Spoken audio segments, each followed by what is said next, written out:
In Little Mizzlewick, there were 3 things nobody interfered with lightly: the cricket wicket, the annual grudge match, and Major Burns's opinion of Upper Mizzlewick. Unfortunately, by Saturday morning, someone had interfered with all 3. Welcome back to Little Mizzlewick, where a slightly bent patch of grass can require tea, tactical maps, and a full village inquiry. Today's story is The Curiously Crooked Cricket Wicket. A perfect morning, slightly bent. Sunlight glinted off the pavilion's bunting, the scent of cut grass and cucumber sandwiches drifting across the green. Jamie Armitage stood at the boundary edge, hands in his pockets, surveying the pitch with the quiet satisfaction of a man who had spent the previous evening rolling it flat. The lines gleamed, the stumps stood proud, and the pavilion behind him hummed with the clink of teacups and cheerful anticipation. Today was the annual grudge match against Upper Mizzlewick, and Little Mizzlewick intended to win. He stepped onto the square, boots dimpling the dew. The air held that crisp, expectant hush before competition, smooth, level, perfect. Or so it should have been. Then he tilted his head. Something was not quite right. He stepped back 3 paces. The wicket curved, not dramatically, but unmistakably. Yesterday's pristine strip now carried a gentle, definite bow, as though someone had decided straight lines were overrated. "Bloody hell," Jamie muttered. "Language, dear boy." Major Burns appeared at his shoulder, immaculate in cricket whites that looked as though they had been ironed by someone with military precision, which, knowing the Major, they probably had been. He squinted at the pitch, then stiffened. "Good God, it's crooked." The Major's voice dropped to a theatrical whisper. "The Upper Mizzlewick irregulars. Mark my words." Jamie opened his mouth to suggest something less conspiratorial, but before he could speak, Nora Field bustled over, carrying a tray laden with teacups that rattled delicately with each step. She set it down on the pavilion bench and peered at the pitch, her expression shifting from mild curiosity to knowing recognition. "Oh dear," she said, "this is going to cause a fuss." "Sabotage," the Major repeated, louder this time. Several heads turned. "Just like the match of '82. Nora's eyes gleamed with the light of someone about to deliver a favourite anecdote. "That wasn't sabotage, Major. That was Herbert Truscott's prize bull getting loose and deciding the pitch was an excellent place for a lie-down. Still, it was a very handsome bull." "Entirely beside the point," the Major huffed. "This is enemy action." As if summoned by accusation, a figure in Upper Mizzlewick colours strolling past the boundary rope let out a bark of laughter. "Oh, we're still not over that." The Major's face turned an impressive shade of crimson. "Still not over what, sir? Your village's long and storied history of unsporting behaviour." "The bull incident was 43 years ago, Major," the player said, grinning. "I wasn't even born." "The sins of the fathers," the Major intoned darkly. Jamie watched the exchange with growing resignation. Around them, more villagers had begun to arrive, drawn by the thought of cricket and scandal in equal measure.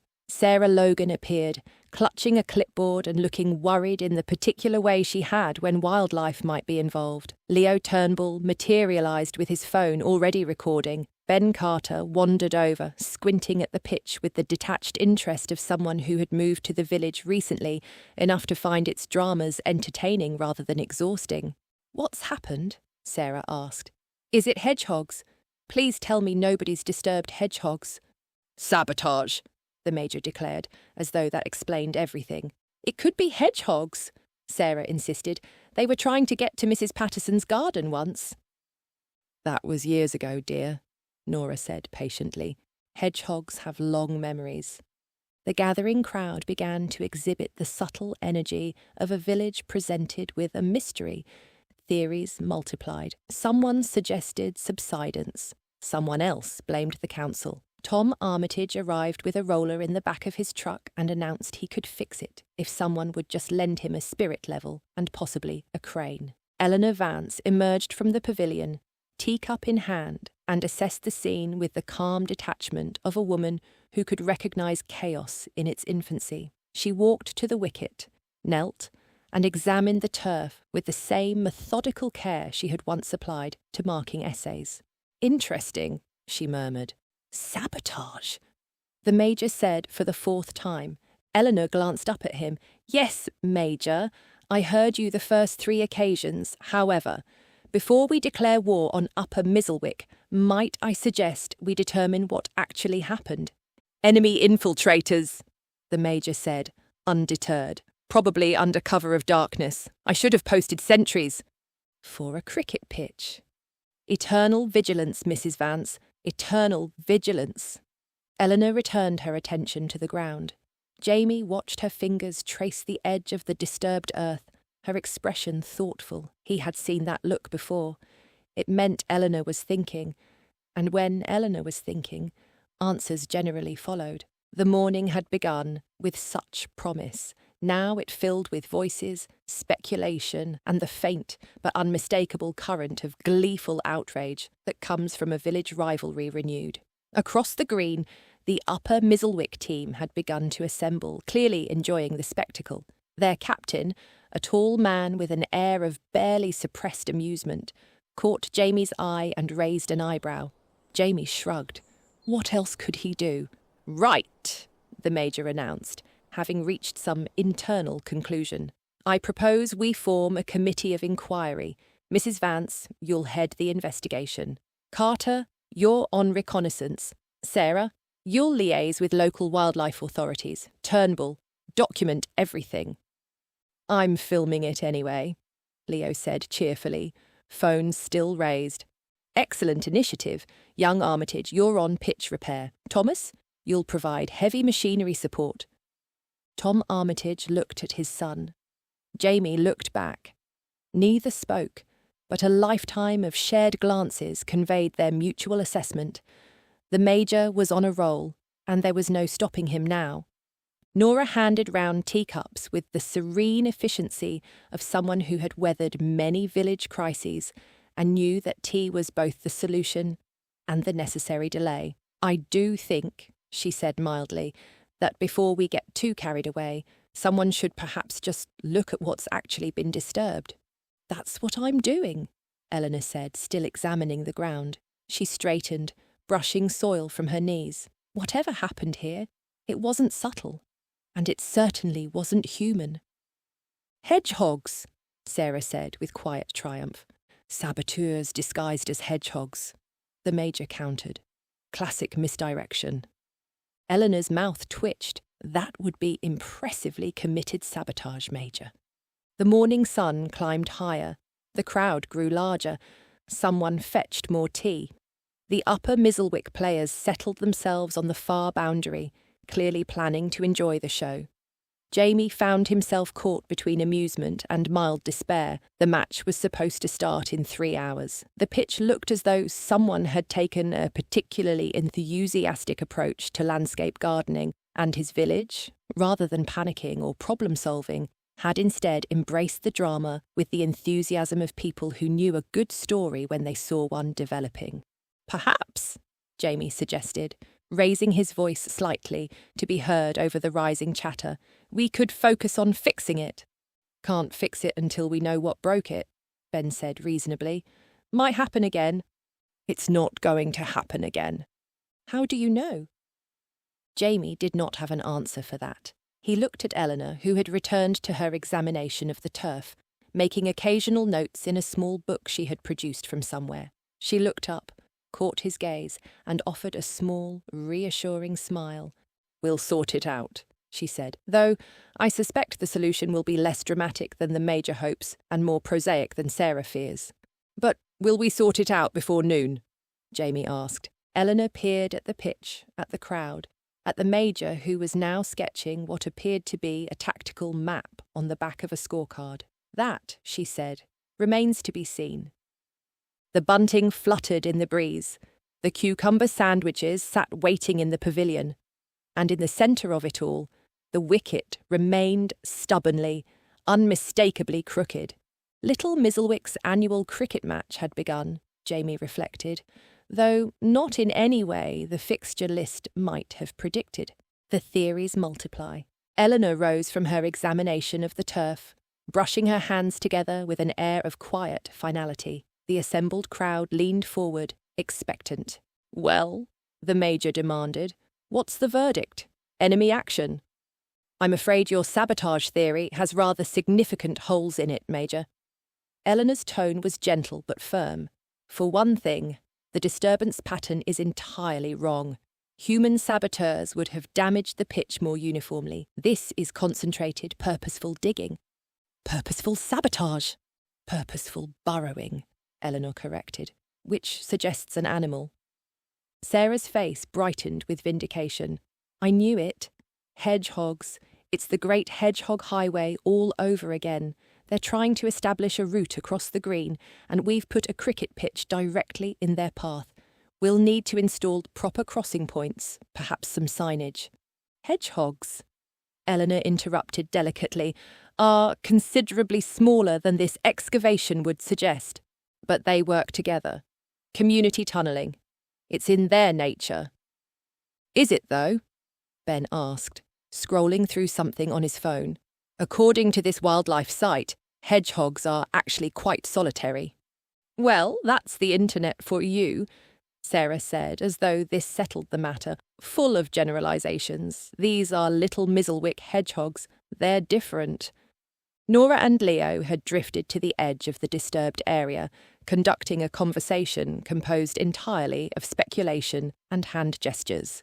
Jamie caught fragments as he approached. "Could be anything, really. Subsidence from the old well. Remember when Mrs. Pemberton's garden just collapsed? That was a sinkhole, Leo. Same principle, though, isn't it?" Ben appeared beside them, phone in hand. "I've got an app that calculates soil angle deviation. If we take readings around the pitch, we can work backwards to identify the cause." He tilted his phone at various angles while numbers flickered meaninglessly on the screen. "What's it saying?" Leo asked, filming over his shoulder. "That the ground is—" Ben squinted. "At an angle." "We knew that already."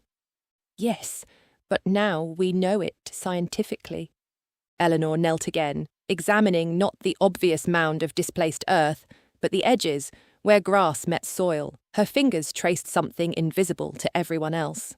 "Fascinating," she murmured. Jamie crouched beside her. "What is?" "The pattern. Look here." She indicated a section where the turf had been peeled back in neat layers. This wasn't done carelessly. Whatever created this disturbance knew exactly what it was doing. "Trained sabotage hedgehogs," the Major said from behind them. "Special operations rodents. The Americans used squirrels in the Cold War." "Did they really?" Nora asked, interested despite herself. "Absolutely. Operation Nutcracker." Eleanor glanced up at Jamie, one eyebrow raised, in a look of such profound scepticism that he had to suppress a smile. She returned to her examination, running her palm across the disturbed soil. "The earth is loose here, but compacted in layers beneath. Whatever did this has been active over several nights, not just one. This is established behaviour, not a single incident." "So it will happen again," Ben said, vindicated. "Not necessarily. It depends on whether the animal achieved what it set out to do." "Which was what?" Jamie asked. Eleanor sat back on her heels, considering. "That's the question, isn't it?" The morning had developed that peculiar momentum villagers achieve when presented with a shared mystery.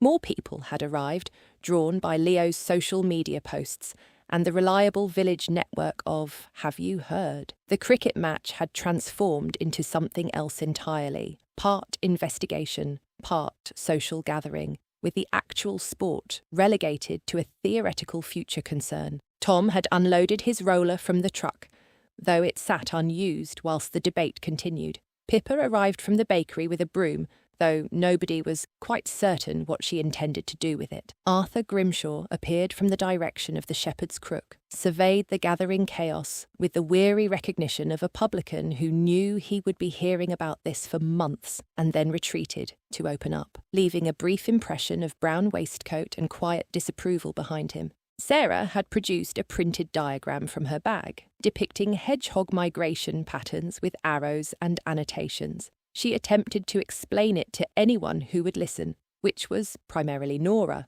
whose natural kindness prevented her from pointing out that hedgehogs did not migrate. The Major, meanwhile, had commandeered a corner of the pavilion and was constructing what he called an operation map. This appeared to involve a scorecard, several borrowed pens, and a series of arrows indicating nocturnal infiltration routes that had a suspicious resemblance to something from a war film. "See here," he explained to Ben, who had been conscripted as an audience of one. "They approach from the north, using the hedge line for cover, classic pincer movement, strike at the wicket under cover of darkness, then withdraw to safe positions before dawn. Textbook." "Textbook for what exactly?" Ben asked. "Asymmetric warfare. Cricket edition." Eleanor remained focused on the physical evidence, making sketches in her notebook that were considerably more scientific than the Major's tactical fantasies. She measured distances with a tape measure someone had found in Tom's truck, noted the depth of the excavation, examined the composition of the displaced soil. Jamie watched her work, struck by the contrast between Eleanor's methodical approach and the theatrical speculation surrounding her. Whilst the village constructed increasingly elaborate theories, she simply studied what was there. "Have you worked it out?" he asked quietly.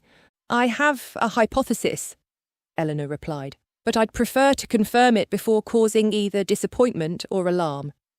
"Which would it cause?" She glanced up at him, and her expression held something complicated: amusement, sympathy, and a hint of mischief. "That depends entirely on one's perspective regarding wildlife." Before Jamie could pursue this, Sarah appeared at Eleanor's shoulder, clutching her hedgehog diagram. "You'll want to see this," she said urgently. "I've plotted the historical crossing points against lunar phases. There's a pattern." Eleanor accepted the diagram with admirable patience, studied it for a long moment, and handed it back carefully. "Sarah, this is genuinely impressive research. However, I'm not certain hedgehogs coordinate their movements with the moon." "That's because nobody's studied Little Mizzlewick hedgehogs specifically," Sarah countered. "We're an ecological microclimate. Standard wildlife behaviour doesn't apply." Leo had begun interviewing villagers on camera, collecting theories with the enthusiasm of someone who knew good content when he saw it. The footage would appear online within hours, titled "Something That Promised Drama and Delivered Cheerful Absurdity." The pitch remained crooked, the match remained unplayed, the theories multiplied, and Eleanor, Jamie noticed, had gone very still. She was staring at something beyond the immediate excavation site, her gaze fixed on the hedge line that bordered the northern edge of the green. She stood abruptly, walked 10 paces in that direction and crouched again. "Oh," she said softly. "What?" Jamie followed her. "What is it?" Eleanor pointed to a gap in the hedge, barely visible unless you knew what to look for. A distinct trail led from the opening across the grass, worn smooth by repeated passage. At the end of the trail, the disturbed wicket waited like the inevitable conclusion to a story that had been unfolding for weeks. "Might I suggest," she said, raising her voice slightly, "that before we proceed with any repairs, we consult someone with actual expertise in wildlife disturbance." "I have expertise," Sarah protested. "I mean professional expertise, dear, someone who can definitively identify what caused this." "Who did you have in mind?" Jamie asked. Eleanor's mouth quirked. "I suspect we won't have to wait long. If my assessment is correct, our culprit's own habits will shortly provide all the confirmation we need." Which was, Jamie reflected, both reassuring and somehow more mysterious than the original problem. Around him, the speculation continued. The Major refined his operation map, Sarah clutched her hedgehog research. The Upper Mizzlewick team watched with growing entertainment, and the wicket remained stubbornly, inexplicably crooked, awaiting its explanation. The expert witness. Gavin Price arrived with the unhurried gait of a man who had seen enough village dramas to know that rushing never helped. He carried a chipped mug of tea in one hand, the other tucked casually in his pocket. His expression held that particular blend of amusement and patience that mechanics develop when dealing with problems people have overcomplicated. He paused at the boundary, scanned the crowd, the crooked wicket, the Major's operation map, and Sarah's hedgehog diagram. Then he took a long sip of tea. "Morning, Gav," Jamie called, relief flooding through him. "Morning." Gavin ambled over, nodded to Eleanor, raised an eyebrow at the Major's tactical display, and stopped at the edge of the disturbed area. He crouched, examined the soil for perhaps 5 seconds, then straightened with a slight shake of his head. "Well," the Major demanded, "what's your assessment? We're considering multiple scenarios: sabotage, subsidence, organised hedgehog activity." "That's not hedgehogs." Gavin's tone was definitive but kind, the way you would tell someone their car needed new brakes rather than just an oil change. Sarah clutched her diagram. "How can you be certain?" "Wrong size, wrong pattern. See that spoil heap?" He pointed to the mound of earth. "Too large, too spread out. Hedgehogs leave small scrapes. This is something bigger doing serious digging." "Badgers?" Eleanor asked quietly. Gavin nodded. "Badger set. Classic, actually. They've tunnelled under from somewhere beyond the hedge line, probably been working at it for weeks. That dip in the wicket, that's where the tunnel roof has started to settle." Silence descended on the gathering. The Major's sabotage theory crumbled visibly. Sarah's hedgehog research became suddenly irrelevant. Ben's soil angle app had been measuring entirely the wrong thing. Leo's camera, however, remained faithfully recording. Jamie felt laughter bubble up despite himself. All morning, the village had constructed increasingly elaborate theories, and the answer had been waiting in plain sight for anyone who knew what to look at. He glanced at Eleanor, who wore an expression of vindication tempered with genuine sympathy for those whose theories had just collapsed faster than the tunnel roof. "Where are they now?" Nora asked, peering towards the hedge line as though expecting striped faces to appear at any moment. "Safe distance, I'd imagine. All this noise and activity. They'll be underground, wondering what all the fuss is about." Gavin gestured to the crooked wicket with his mug. "Can't play on this safely, mind. Ball could do anything bouncing off that slope." The Upper Mizzlewick captain, who had drifted closer during Gavin's explanation, looked positively delighted. "Does this mean we win by default?" "Certainly not," the Major barked. "We'll repair the damage and play as scheduled." "Might be tricky," Gavin said mildly. "But I suppose you could try." He stayed for a little longer, answering questions from the small cluster that gathered around him with the patience of someone genuinely happy to talk about badgers to anyone willing to listen. He explained how the sets were structured, how deep the tunnels ran, how old an established set could be. Several of the Upper Mizzlewick players joined the group and listened with the fascination of people discovering that the creature responsible for their strange morning was, in fact, both protected by law and remarkably accomplished. "They don't mean any harm," Gavin said, finishing his tea. "They're just digging where the ground is easy. Happens to be a cricket pitch. They don't know that." "If they did know," Nora said thoughtfully, "do you think they'd care?" Gavin considered the question with proper seriousness. Probably not. No. Sarah, who had been processing the death of the hedgehog theory with visible effort, rallied. "Well, the protection issue stands regardless. We cannot disturb an active set.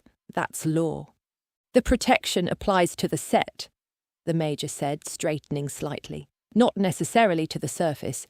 We can level the wicket without disturbing the underground structure. It is entirely possible with the correct approach."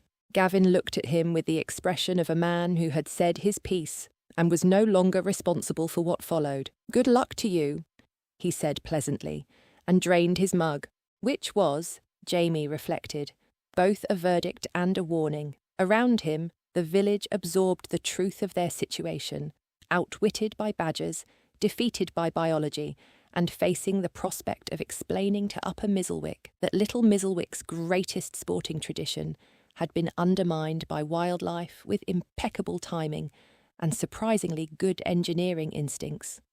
The Upper Mizzlewick players had stopped pretending to warm up. One of them appeared to have fetched a pint from somewhere, which seemed premature, but not entirely unreasonable given the morning's trajectory. "So," Ben said after a moment, "we're playing on a badger set." "We are not," said the Major. "We are repairing a badger set's incidental surface damage and then playing cricket, as God and the fixture list intended." "The fixture list?" Eleanor observed from her nearby position, did not, I suspect, anticipate this particular contingency. "The fixture list," the Major replied, "has no imagination." It was, Jamie thought, an oddly effective answer.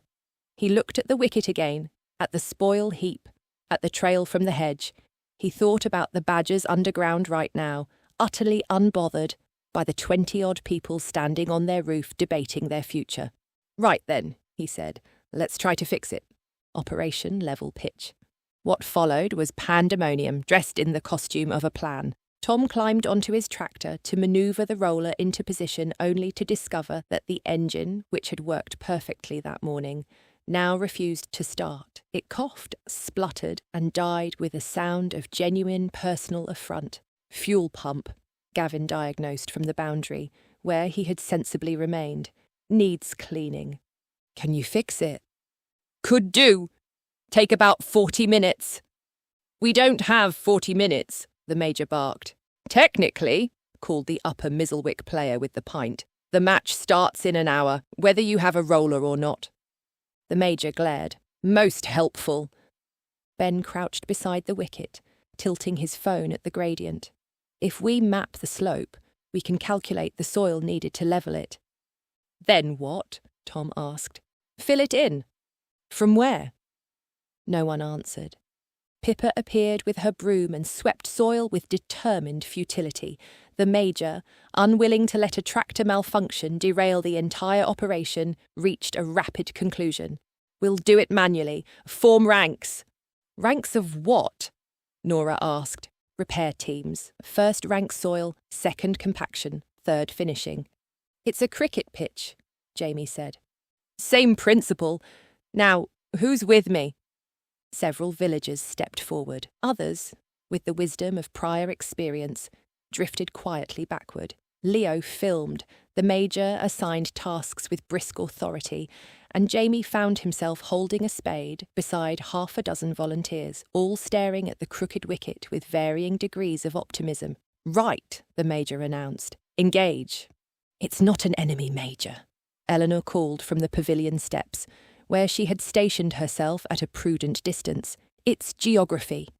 "Geography can be an enemy. Dig!" Ben crouched with his phone, calling out measurements that nobody understood but which sounded authoritative. "Gradients at -3.2 degrees, increasing to -4.7 at the western boundary." "Is that good?" someone asked. "It's very precise." "But is it good?" Ben consulted his screen. "The app doesn't actually say." Pippa swept with determination, creating small clouds of dust that drifted across the pitch in the morning breeze. Eleanor, observing from the pavilion steps, made a notation in her notebook and said nothing, which was more eloquent than anything she might have said aloud. Sarah prowled the hedge line, clipboard in hand, occasionally pressing her ear to the ground. "Are they distressed?" the Major called. "How would I know?" Sarah called back. "I don't speak badger." "Then why are you listening?" "In case they sound distressed." The logic was circular, but earnest. Jamie, knee-deep in attempting to redistribute soil that seemed to have its own opinions about where it wanted to be, caught Eleanor's eye. "How are we doing?" he asked. Eleanor examined the scene, The Major directing operations from atop an overturned bucket, Tom arguing with Ben about gradient measurements, Pippa sweeping the same section of pitch for the third time, and soil piles that appeared to be multiplying rather than diminishing. "Poorly," she said, with considerable kindness. "Very poorly indeed." The Upper Mizzlewick team had long since abandoned any pretense of warming up. Several had settled on the far boundary, with what were now definitely pints, a collective tableau of friendly entertainment.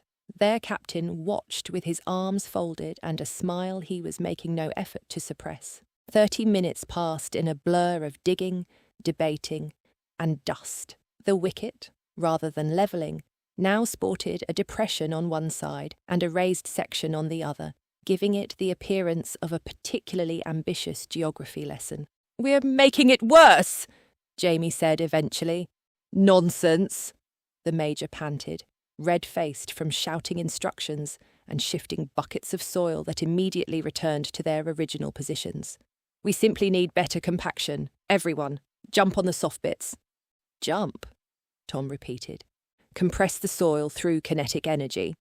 What followed resembled an interpretive dance more than construction work. Villagers hopped, stomped, and bounced around the wicket whilst the Major conducted with his spade. Leo's footage would be, by any measure, remarkable.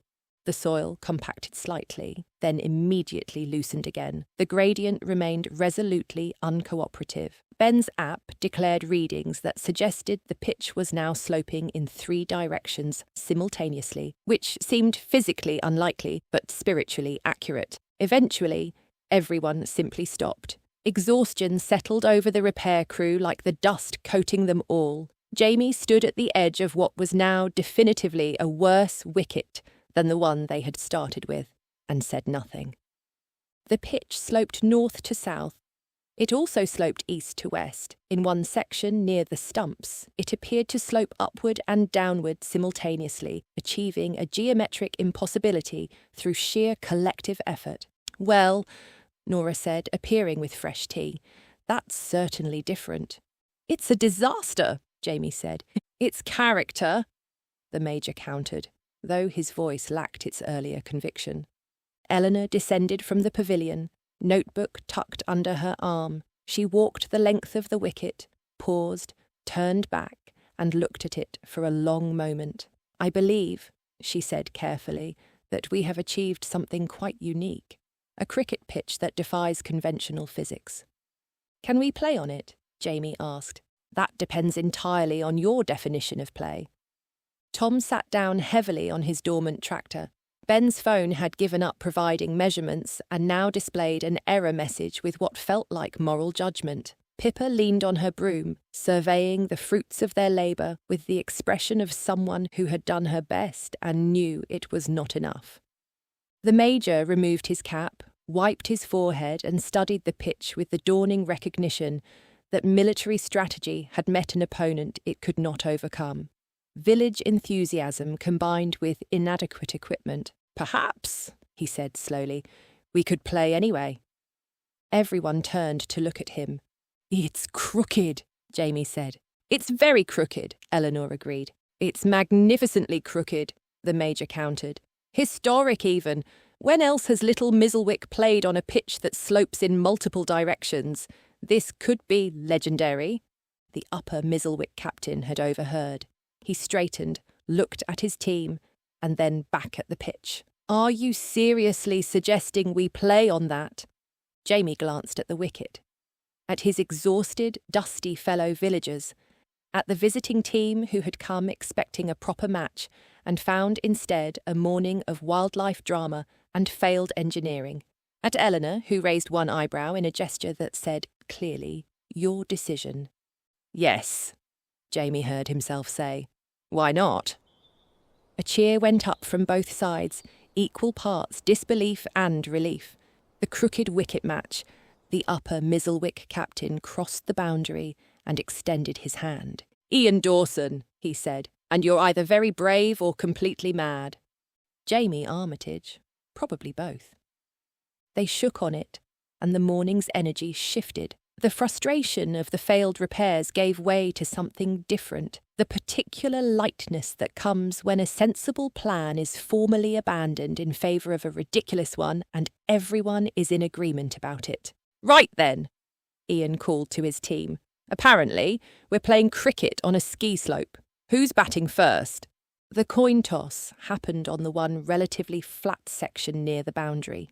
Upper Mizzlewick won, which meant Little Mizzlewick would bowl first and discover exactly what the crooked wicket would do to their attempts at accuracy. Lucy Carter had been pressed into service as scorer, despite her protestations that she knew nothing about cricket. She had been given a battered scorebook, a pencil, and instructions that proved immediately inadequate once the match began. Ben took the ball for Little Mizzlewick, studied the pitch with the analytical intensity of someone whose app had already told him this was impossible, and bowled. The ball left his hand in a respectable arc pitched somewhere near what might charitably be called a good length, encountered the gradient, and deviated sharply left. It ricocheted towards the tea tent, where Nora stood watching. She caught it one-handed, teacup still balanced in the other, with the composure of someone who had simply been expecting something of the kind. "Dead ball!" the Major called, attempting to impose order on physics that had stopped cooperating. Ben's second attempt pitched shorter, struck the raised section of wicket, and shot upward with enough velocity to clear the batsman's head entirely. It sailed over the boundary for 4 byes. "This is brilliant!" Leo called from square leg, phone still raised. "My subscribers are going to love this." The Upper Mizzlewick opener managed to make contact with the third delivery, mostly through luck. The ball looped gently to mid-wicket, landed, struck the slope, and rolled backward past the stumps for 2 runs that mystified everyone, including the batsman who had hit it. Lucy stared at her scorebook. "How do I record that?" "Creatively," Eleanor suggested from her seat beside her. Upper Mizzlewick's innings followed similar patterns of controlled disaster. Their number 3 was run out going for a single that existed only in the dimensions of conventional cricket. Ian came in at number 4, watched 2 deliveries ricochet past him in directions that defied prediction, and faced a ball from Ben that pitched on the steepest gradient. It shot upward, caught the edge of Ian's bat as he instinctively defended, and crashed into the stumps via a trajectory that would have required advanced mathematics to plot. Clean bowled by a Badger set. Ian stood for a moment, bat still raised, processing what had happened. Then he caught Lucy's eye as he walked past the scorer's table. She was trying very hard not to laugh, failing, but trying. "Have to say," Ian remarked, pausing. "I've never been clean bowled by Badgers before. You lot in Little Mizzlewick play a tough game." Lucy's laugh escaped properly then, warm and genuine. "I'm not even sure I recorded that correctly. Does bowled via geological intervention have an official abbreviation? If it doesn't, it should." Their eyes held for a moment longer than strictly necessary before Ian walked on. Eleanor, observing from her adjacent seat, made a small note in her personal notebook that had nothing to do with cricket, and everything to do with the way certain people looked at each other when they thought nobody was watching. The match continued its beautiful havoc. Arthur turned up to take an over and laughed so hard at his own delivery that he forgot where to bowl next. A lofted shot landed squarely in Nora's Victoria sponge. She wiped the ball clean and handed it back with the serenity of someone who had anticipated exactly this. Upper Mizzlewick were all out for a score nobody could agree on. Then Little Mizzlewick came in to bat, Tom padding up with the expression of a man about to enter village legend. Both sides surrendered to the madness together. Proper technique became secondary to the challenge of simply making contact with balls that behaved as though being directed by underground committee. The scoreboard told a story that made no conventional sense. Runs accumulated through edges, mishits and deliveries that defied the laws of physics. Wickets fell through catches taken in self-defence, run-outs caused by genuine confusion, and bold dismissals via impossible angles. The Upper Mizzlewick team stopped trying to win and started trying to survive. Little Mizzlewick abandoned strategy in favour of entertainment. Spectators arrived, drawn by Leo's updates and the village grapevine's reliable promise of something worth witnessing. Sarah had stationed herself near the hedge line, ready to intervene if the badgers showed any sign of distress at the activity above their home. They remained, apparently, completely unbothered by having a cricket match played on their roof. By the time both teams had batted, nobody could agree on the score. Lucy's scorebook contained numbers, question marks, and at one point the word help underlined twice. The match had transcended conventional results and become something else. A shared experience, a story that would be told and retold and steadily embellished for years to come. Jamie stood at the boundary as the final delivery was bowled, watched it pitch on the wicket's steepest section, shoot sideways, and somehow still take the stumps. The batsman walked off shaking his head. The fielders converged, not in celebration exactly, but in the mutual acknowledgement of people who had all just witnessed something remarkable. "Who won?" someone asked. "Does it matter?" Tom replied. Somehow, it did not. The two teams gathered at the pavilion, where Nora had laid out the tea that had been waiting patiently all day, cucumber sandwiches, slightly dusty from the morning's excavations, Victoria sponge with a ball-sized indentation, tea in chipped mugs that had witnessed decades of village cricket, though probably nothing quite like this. After the match, straight success. The Shepherd's Crook had the particular atmosphere that only arrives when two rival villages decide competition matters less than celebration. The bar was busy. Pint glasses accumulated at a rate that Arthur monitored with professional satisfaction, and both teams crowded the space with the easy camaraderie of people who had shared something memorable, even if nobody could precisely agree on what it was. "Did you see that delivery in the 8th over?" one of the Upper Mizzlewick players was saying to Ben. "Pitched middle, broke towards square leg, somehow still took the stumps. Physics doesn't work like that." "Physics took the day off," Ben agreed, nursing his pint. "My app's still trying to calculate the angles. I think I broke it."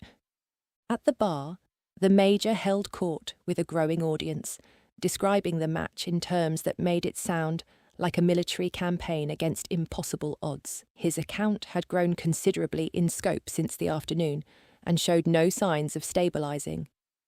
"And then," he declared, young Carter bowled from the pavilion end, and the ball curved backward. Backward! In my considerable experience of the game, that simply does not happen. We were playing cricket in 4 dimensions. 3 dimensions, Eleanor corrected softly from her corner table. 4 would require time travel, which even the badgers couldn't manage. "Don't be so certain, Mrs. Vance. Those badgers are clearly capable of anything." Arthur set a fresh pint in front of the Major and leaned his forearms on the bar. He had been listening to the afternoon's account develop for the past hour, acquiring new details with each retelling. "You'll want to write this one down," he said, to no one in particular. "Leo's already filming it," Nora observed, from her perch at a nearby table. "That's not the same as writing it down." "No," Nora agreed, "but it'll reach more people." Arthur considered this, made a small sound that conveyed neither agreement nor disagreement, and moved along the bar.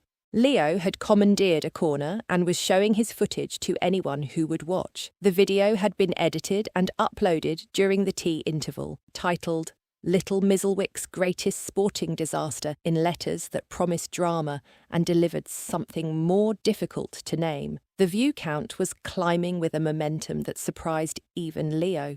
"Look at this bit," he said, replaying a sequence where a ball had pitched, bounced at 90 degrees, and still resulted in a wicket. "I've watched it 20 times, and it still doesn't make sense."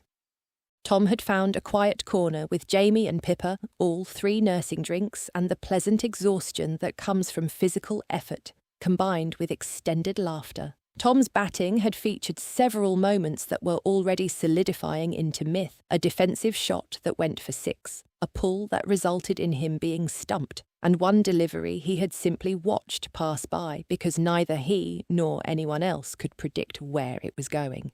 "Your father," Pippa said to Jamie, "has achieved something remarkable. He's made cricket look like interpretive dance." "I was adapting to conditions. Tom protested mildly. Can't use conventional technique on an unconventional pitch. You fell over twice. Tactical falling! Completely intentional! Jamie caught Pippa's eye and said nothing. Some things did not require a response. Across the pub, Gavin sat with several Upper Mizzlewick players, explaining badger behaviour with the patient authority of someone who genuinely knew his subject and was happy to share it. They listened with the attention of people discovering that the creature responsible for their afternoon was both legally protected and quietly impressive. They dig at night, Gavin was saying, very methodical. They'd have been working on that set for weeks, maybe months. Multiple entrance tunnels, several chambers, probably. It's decent engineering. More impressive than the attempts to fix it, one of the players said. Much more. Badgers don't need apps or rollers or military strategy. They just dig. Arthur reappeared at Eleanor's corner table, where she sat with a half-finished glass and the small notebook she had been writing in all day. The pub hummed around her.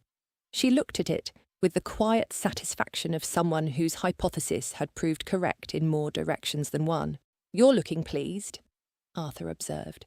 I'm pleased with the village, Eleanor said. We could have cancelled, claimed forfeit, let the whole thing descend into recrimination. Instead, we played cricket on top of a badger set and managed to make something of it. Did we? Nobody won. Everyone won, Arthur. That's rather the point. He considered this for a moment, then nodded once, the way a man nods when he agrees, but will not say so at length. Suppose you're right. He paused, though I'm not sure the record books will know what to make of it. The record books, Eleanor said, will simply have to cope with ambiguity. He made that sound again and returned to the bar.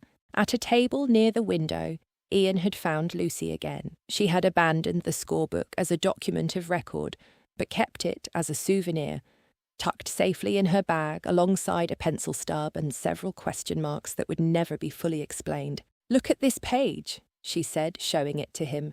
I've got arrows pointing in impossible directions, a total I've crossed out 3 times, and at one point I just wrote "help" in capital letters. Ian studied it with genuine delight. That's the most accurate cricket scoring I've ever seen.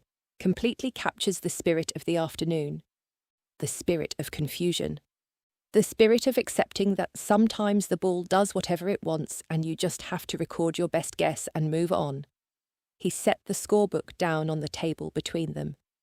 Do you come to the cricket often? First time, actually. Today was... She paused. Well, you were there. I was, and I can confirm it was not representative. He smiled. Upper Mizzlewick has a match in 3 weeks. Proper pitch, no wildlife involvement. Would you want to come? I could explain the rules, or at least the rules as they apply when physics is cooperating. Lucy felt something settle warmly in her chest, quiet and unhurried. I'd like that, though I make no promises about my scoring. After today, anything without question marks would be disappointingly conventional. They exchanged numbers. The moment was witnessed by Eleanor from across the room, who made a final small note in her personal notebook, set down her pen, and took a sip of her drink with the expression of someone arriving at a satisfying conclusion. The afternoon had stretched into evening. The stories were told and retold, each version a little larger than the last. The Major's tactical analysis grew more elaborate and more militarily improbable. Leo's video gained views at a pace that puzzled even Arthur, who had not yet formed an opinion on social media, but was beginning to suspect it warranted one. Someone started a song that combined the words badger and wicket in ways that defied both rhyme scheme and good taste, but achieved an enthusiasm that carried it through several rounds regardless. Nora found herself at the bar beside Ian, both of them watching the mingled teams with quiet satisfaction. You know, he said, we've played this fixture for, 70 years, keeping score, tracking wins, maintaining the rivalry, but none of those matches will be remembered like today. No, Nora agreed. Today was different. To the groundskeepers, he said, raising his glass. Nora smiled and lifted her own. The badgers, 4 legs, and impeccable timing. The toast moved through the pub in the way that good toasts do in small rooms, passing from table to table on a current of goodwill until it had reached everyone. Glasses were raised. The response was genuine and overlapping and slightly chaotic, which suited the occasion perfectly. Jamie stood near the door as the evening deepened, looking out through the glass at the green. The wicket was still out there in the dusk, invisible at this distance but present all the same. Pippa slipped her hand into his. "You did well today," she said. "I made everything worse, and then decided to play cricket on a geological disaster." "Exactly. You made the right choice." He laughed and pulled her closer. Around them, the pub talked and argued and laughed. 2 villages that had arrived as opponents leaving as something closer to friends, united by wildlife with impeccable instincts and the particular joy of a morning that had refused to go the way anyone had planned. Outside, the green was quiet. The bunting hung still in the evening air. Somewhere beneath the wicket, the badgers presumably continued with their business, entirely unaware that they had given Little Mizzlewick one of its better stories in recent memory. Tomorrow there would be forms to fill, experts to consult, repairs to plan carefully and legally, and with considerably more competence than had been demonstrated that afternoon. But tonight belonged to what had happened. Nora raised her glass one more time. "To crooked wickets and straight hearts," she said softly, and those nearby enough to hear echoed it back to her. The evening deepened. Laughter moved through the pub in waves. 2 villages that had arrived as rivals went home as something warmer, connected by badgers and impossible physics and the simple decision to play a game that refused to behave. It had begun as a crooked morning. It had ended in all the ways that mattered, straight. In Little Mizzlewick, there were 3 things nobody interfered with lightly: the cricket wicket, the annual grudge match, and Major Burns's opinion of Upper Mizzlewick. Unfortunately, by Saturday morning, someone had interfered with all 3. Welcome back to Little Mizzlewick, where a slightly bent patch of grass can require tea, tactical maps, and a full village inquiry. Today's story is The Curiously Crooked Cricket Wicket.